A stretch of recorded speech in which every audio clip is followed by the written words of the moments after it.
No meio do deserto do Saara, existe um círculo gigante, perfeito, visível até do espaço. Por décadas, ninguém sabia explicar direito o que era aquilo. Alguns até acharam que fosse a prova de um impacto de meteoro. Esse é o Olho do Saara, também chamado de estrutura de Richat, na Mauritânia, no noroeste da África. A estrutura tem cerca de 40 quilômetros de diâmetro, maior que muitas cidades inteiras. Do chão, é quase impossível perceber o formato. Parece só mais um trecho de deserto rochoso, sem nada de especial. Só vendo de cima, de avião ou satélite, é que o desenho circular perfeito aparece, anéis concêntricos, como um alvo gigante desenhado na Terra. Só vendo de cima, de avião ou satélite, é que o desenho circular perfeito aparece, anéis concêntricos, como um alvo gigante desenhado na Terra. O Olho do Saara ficou tão famoso entre eles que virou ponto de referência visual para se localizar sobre o continente africano, direto da órbita. Por muito tempo, a teoria mais aceita era simples. Aquilo só podia ser a cicatriz de um grande impacto de meteoro. Afinal, poucas coisas na natureza criam círculos tão perfeitos quanto uma colisão espacial de alta energia. Só que, quando os geólogos finalmente estudaram as rochas de perto, a teoria caiu por terra. Não havia nenhum sinal típico de impacto. Isso descartou a hipótese do meteoro de vez e obrigou os cientistas a procurar outra explicação. A resposta real é ainda mais interessante. O Olho do Saara é uma cúpula geológica, formada por camadas de rocha empurradas de baixo para cima. Há cerca de 100 milhões de anos, durante a fragmentação do supercontinente Pangeia, magma subiu por baixo da crosta terrestre naquela região. Só que esse magma nunca chegou a explodir na superfície. Ele só empurrou as camadas de rocha por cima, formando um domo gigante.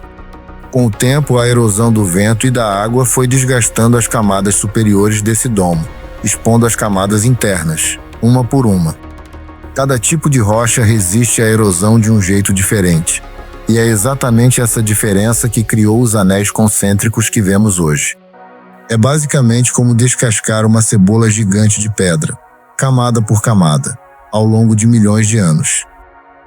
As camadas mais resistentes, feitas de quartzito, ficaram formando cristas salientes, e são elas que desenham os círculos visíveis do espaço.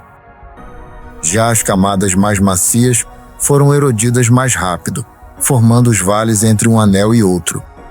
Toda essa estrutura tem cerca de 100 milhões de anos de idade, bem mais velha do que a maioria dos dinossauros mais famosos que conhecemos. E ela continua ali, praticamente intacta, exposta ao tempo desde então. No centro exato da estrutura, geólogos encontraram rochas vulcânicas raras, incluindo carbonatitos, um tipo de rocha ígnea bem incomum. Essas rochas são a prova física de que existiu atividade vulcânica profunda ali embaixo, mesmo sem nenhuma erupção jamais ter alcançado a superfície. Perto dali fica Ouadane, uma antiga cidade comercial medieval, hoje reconhecida como Patrimônio Mundial da Unesco. A região inteira já foi rota de caravanas, atravessando o Saara há séculos, muito antes de alguém saber da existência do círculo gigante ao lado. Visitar o Olho do Saara na prática não é fácil. Fica em pleno deserto, longe de qualquer infraestrutura, e exige expedições especializadas em veículos 4x4.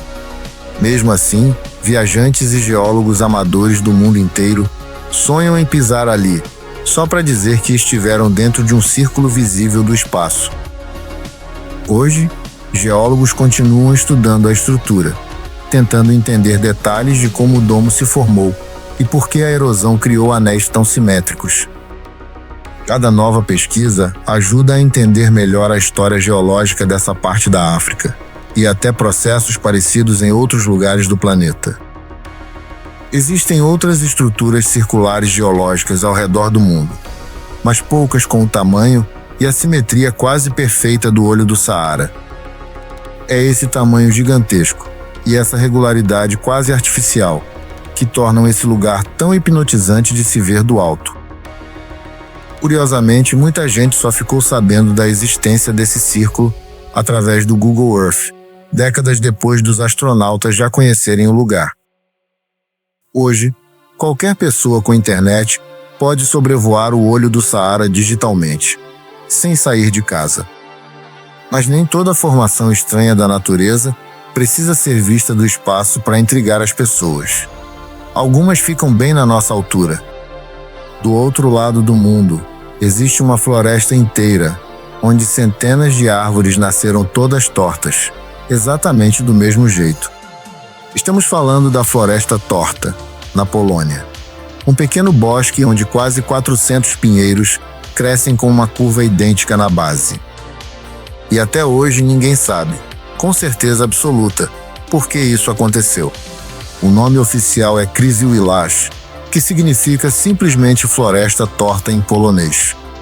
É um pequeno bosque de pinheiros onde cada árvore nasce reta do chão, faz uma curva de quase 90 graus logo na base e só depois volta a crescer reta para cima.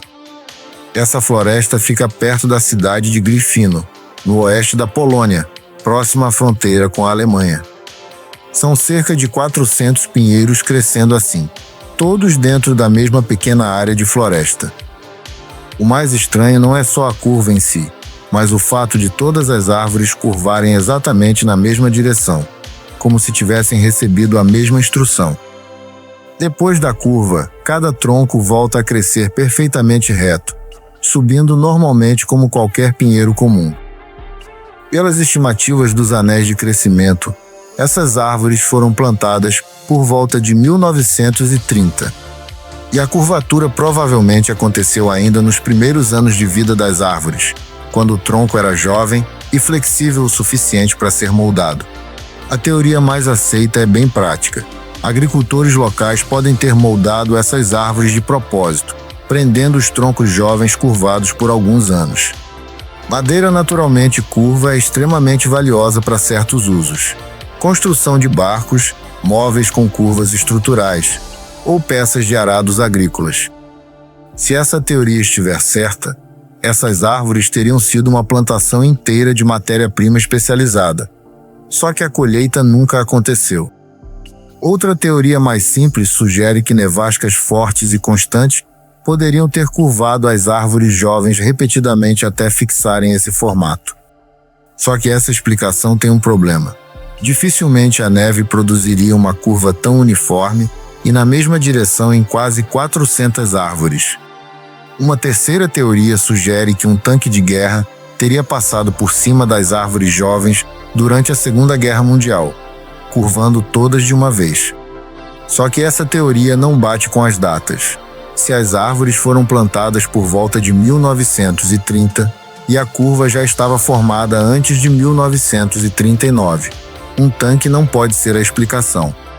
É justamente essa consistência extrema, mesma curva, mesma altura, mesma direção, em centenas de árvores, que aponta para uma intervenção humana deliberada.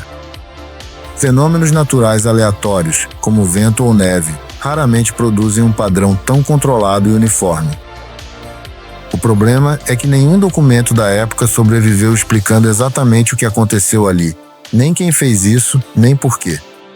A região passou por mudanças de fronteira, guerra e reconstrução ao longo do século XX, e qualquer registro relacionado parece ter se perdido no caminho.